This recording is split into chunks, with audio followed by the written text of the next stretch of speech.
Hey, bring some coffee, then trying to tell you something. Join.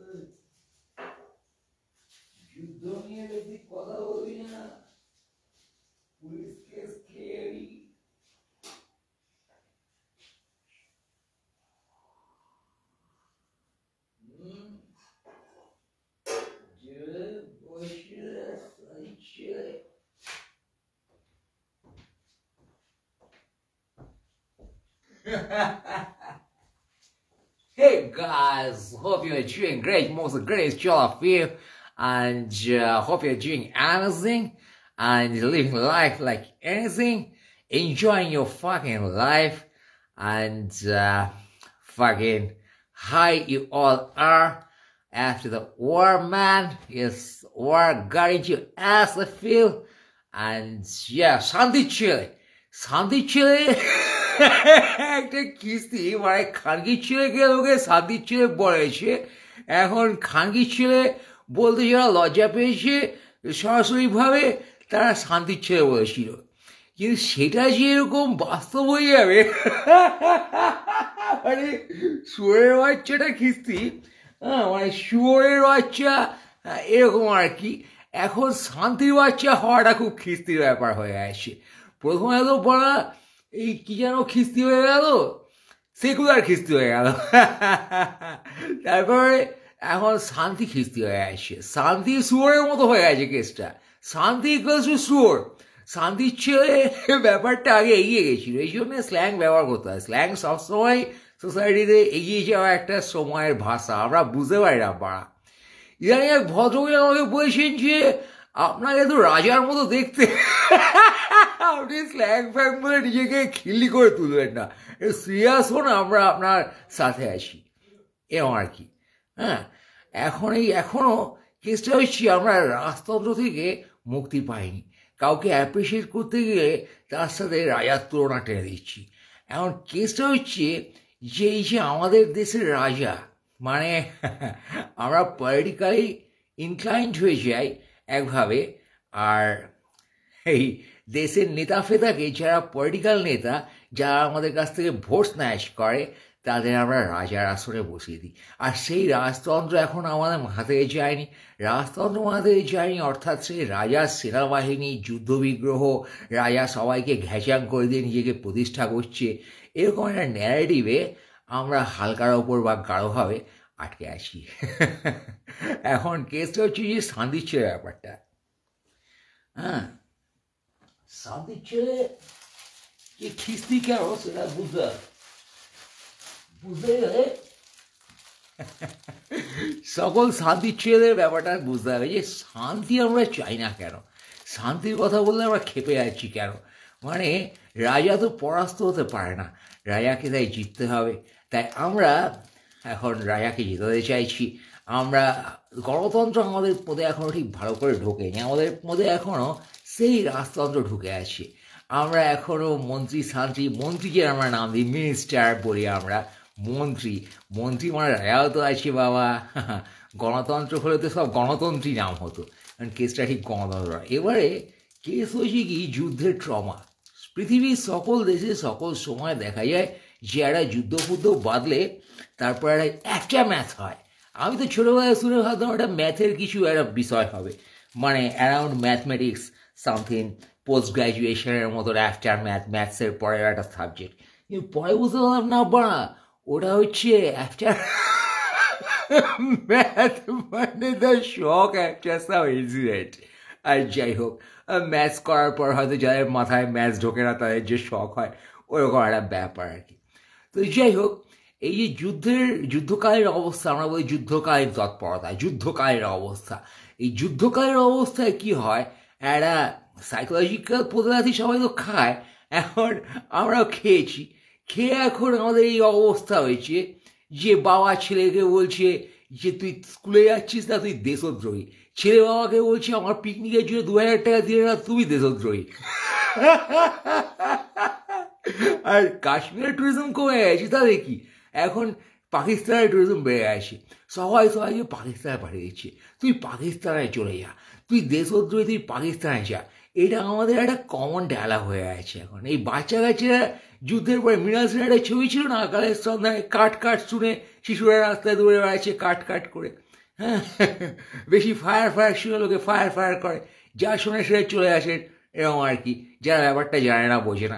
এখন যুদ্ধের ব্যাপারটা তো আমরা ভালো করে, এই যে তো যুদ্ধ লাগে না, সো আমরা সিভিলিয়ানরা যুদ্ধ কি জানি না। ব্রিগেডিয়ার এসে কবে 20 সাল আগে ব্রিগেডিয়ার ছিল, রিটায়ার্ড সব, এখন এসে কপচাচ্ছে, কপচাতে ভালোবাসে লোকজন আর কি। ইন দ্য ইয়ার 1970 পালাচুরা টাইপের মারা। যে কোনো সাবজেক্টে এক্সপার্ট যারা হয়, সায়েন্টিস্ট হোক, কবি হোক, হ্যাঁ, সেনাবাহিনীর লোক হোক, দ্য এক্সপার্টস আর বেসিক্যালি পাগলাচোদা। মানে সাবজেক্টটার অধিক চর্চা করার পরে রিসার্চাররা যেরকম, any researcher of any field, তারা একটু পাগলাচোদা হয়ে যায়। তো ব্রিগেডারের এক শিরায় ধমনীতে হৃৎপিণ্ডে যুদ্ধ বয়ে যাচ্ছে রক্তের জায়গায়, গলিত বারুদ বয়ে যাচ্ছে মাথায় মস্তিষ্কের কোষে। এখন তাদেরকে টিভি চ্যানেল ধরে এমন তোলা দিয়েছে, তারা সেই যুদ্ধের সেন্স বইয়ে দিয়েছে। এবার আকাশে মিসাইল উঠছে, ড্রোন উঠছে। বাপের জন্মে আমরা ড্রোনের ছবি দিয়েছি কখনো? সত্যিকারের ড্রোন দেখিনি, ড্রোনের ছবিও দেখিনি।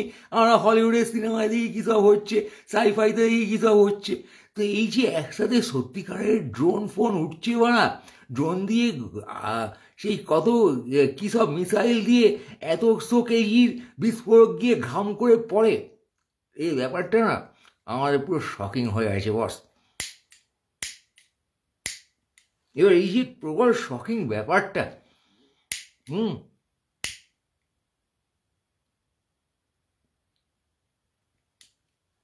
লাইটার জেল থেকে মনে হয় ফায়ার করছি, ফায়ার, দেশপ্রেমে ফায়ার করছি, ফায়ার। এরা ভাব জেগে উঠছে, চারিদিকে ওরকমই তো বাতাবরণ, কি হবে? হ্যাঁ, আইপিএল হলে না হয় চলে যে একটা শত্রুপক্ষ আছে, আমাদের দল জিতলো না হারলো, জেতা হারার মধ্যে আমরা সারাক্ষণ থাকতে চাই। এটা আমাদের সাইকি, এটা আমাদের পাগলাচোদামি। আর জীবনে এখন যে পদ্ধতিটা আমাদের পড়েছে, সারাক্ষণ জিততে হয়, সারাক্ষণ শপিং মলে গিয়ে জিততে হয়, স্কুল কলেজে জিততে হয়। আমাদের জেতার ইনস্টিংটা এসে গেছে, আমরা জিততে চাই, আমরা তো হারতে চাই না। তুই কি পৃথিবীতে হেরে যেতে চাস? না, আমি জিততে চাই।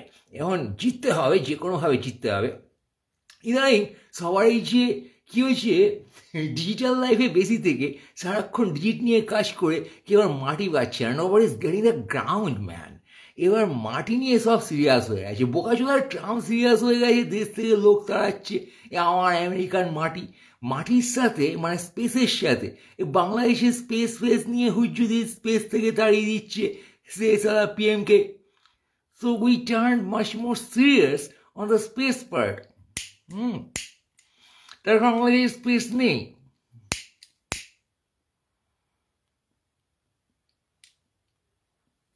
তোমার স্পেস না আমার স্পেস, মানে দেশের সেন্স আমরা ভুলে বসে আছি। মারা আমাদের কাছে আইফোন থাকলেই আমরা এতদিন রাজা হয়ে যাচ্ছিলাম,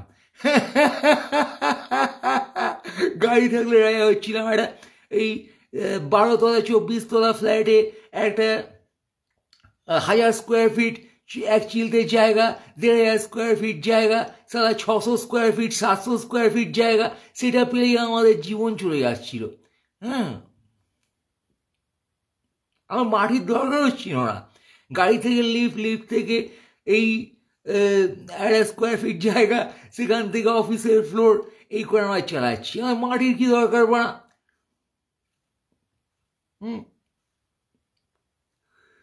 বেড়াতে যাই, গাড়ি থেকে নেমে একটা স্পটে দাঁড়াই, sunset point, sunrise point, view point, সেখান থেকে ঘরে ফিরে মদ ফদ খেয়ে আরে হোটেলে ফিরে ঠান্ডা জল গরম জল করে ঘরে ফিরে চলে আসি। তো এখানে আমরা হঠাৎ জমি নিয়ে, মাটি নিয়ে, দেশ মাতৃকা নিয়ে এত সিরিয়াস হয়ে গেছি যে সবাই সবার পোদেলাথি মেরে বলছি তুই দেশদ্রোহী। আমরা তো দেশই চিনি না, মাটি চিনি না, আমরা দেশের সেন্সে জানি না। মানে এই দীর্ঘদিন বঞ্চিত থাকার পর ওই হাল্লা রাজার সেনার মতন মন্ডা মিঠাই পড়ে সে হামলে পড়ে খাচ্ছে। এই যে sense of country, sense of দেশ মাতৃকা, সেন্স অফ স্বাধীনতা, সেন্স অফ পরাধীনতা, এসব আমরা নিজেদের লাইফে কোনো টেস্ট করিনি। আমাদের লাইফ চলছে ডিজিটাল সিগন্যালে, আমাদের লাইফ চলছে এই ডিজিটাল কেনাকাটায়, পেপাল, এই তারপরে পেটিএম, গুগল পে, এইসবে ফেদারটা যে চলছে। আমরা এই 3 ডাইমেনশন ভালো করে ধরতে পারি না, আমরা টাকা করি কারেন্সিও ধরি না, কয়েন কতদিন আমরা ধরিনি তার কোনো মাথা মনে নেই।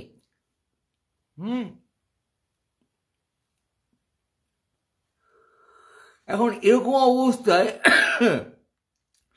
দেশ কি মিট্টি, ওয়াতা কি মিট্টি, এটা যে কনসেপ্টটা আমাদের কাছে র্যাশনালি ঠিক বসেনি, ওটা হেভি হয়ে গেছে। হেভি হয়ে গিয়ে হয়েছে কি, ওটা একটা পোদেলাথি মেরে দিয়েছে শকিংভাবে। আমরা আফটার ম্যাথে ঢুকে গেছি। আমাদের দেশ ধ্বংস হতে পারে, মাটি সরে যেতে পারে, আমরা উড়ে যেতে পারি। আর পেহেলগাঁওয়ে যেটা হয়েছে সেটা জিনোসাইডের ফার্স্ট চ্যাপ্টার, তার প্রদর্শনী, সেভাবে সেটাকে নেওয়া যায় মনস্তাত্ত্বিকভাবে। হ্যাঁ, তো সেটা আমাদের কাছে খুবই শকিং হয়েছে। এবার আমাদের পায়ের তলায় মাটি নেই, মাটির সাথে কানেকশন নেই, দেশের কোনো কনসেপ্ট ভালো করে নেই। এরকম অবস্থায় আমাদের যখন একটা শখ